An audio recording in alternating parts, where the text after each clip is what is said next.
தூத்துக்குடியில் கால்நடை பன்முக மருத்துவமனையை முதலமைச்சர் மு.க.ஸ்டாலின் காணொலி காட்சி வாயிலாக திறந்து வைத்தார்.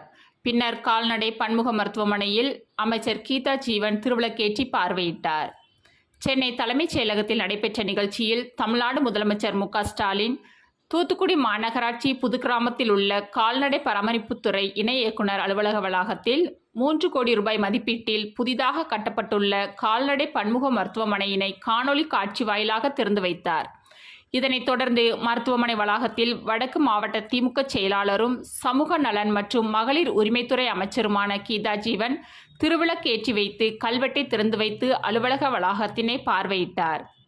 நிகழ்ச்சியில் மாவட்ட வருவாய் அலுவலர் அஜய் சீனிவாசன், கால்நடை பராமரிப்புத்துறை மண்டல இணை இயக்குனர் சஞ்சீவ்குமார், மாநகர திமுக செயலாளர் ஆனந்தசேகரன், துணை மேயர் ஜெனிட்டா, மண்டல தலைவர் அன்னலட்சுமி, பொதுக்குழு உறுப்பினர்கள் கோட்டூர் ராஜா, கஸ்தூரி தங்கம், கவுன்சிலர்கள் விஜயலட்சுமி, ராஜேந்திரன், வைதேகி, பவானி, பகுதி செயலாளர் ராமகிருஷ்ணன், மாவட்ட மருத்துவ அணி தலைவர் அருண்குமார் மற்றும் கருணா, மணி, அல்பர்ட் உள்ளிட்டோர் கலந்து கொண்டனர்.